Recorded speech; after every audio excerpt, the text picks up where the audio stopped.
आज आपण 5 किलो केरीचं लोणचं बनवत आहोत. त्यासाठी इथे मी केरी बाजारातून फोडून आणल्या आहेत. याला पाण्यातून उपसून फॅनखाली सुकून घेतला आहे. अतिशय सोप्या पद्धतीने लोणचं बनवून दाखवत आहे. वर्षभर खराब होणार नाही याची 100% गॅरंटी देऊन सांगते. ही पद्धत माझ्या आईची आहे. आईनेच मला सर्व साहित्य भाजून वगैरे दिलं आहे. त्यामुळे हे भाजून घेता वेळेस व्हिडिओ शूट केली नाही. मेथी, लवंग, मिरे थोडंसं तेल टाकून भाजून घेतलं होतं, ते टाकू.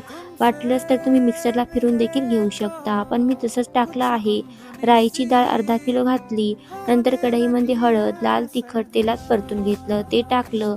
मीठ थोडं जास्तीचं वापरा, कारण लोणचं जास्त दिवस टिकतं, खराब होत नाही. हे सर्व व्यवस्थित मिक्स करू. नंतर यामध्ये गरम केलेलं तेल टाकू. तुम्हाला जेवढं तेल टाकायचं तेवढं तुम्ही टाकू शकता. मी थोडं कमीच टाकलं आहे. तयार आहे लोणचं. प्लास्टिकच्या भरणीत स्टोअर करून ठेवू शकता. व्हिडिओ आवडल्यास लाईक, शेअर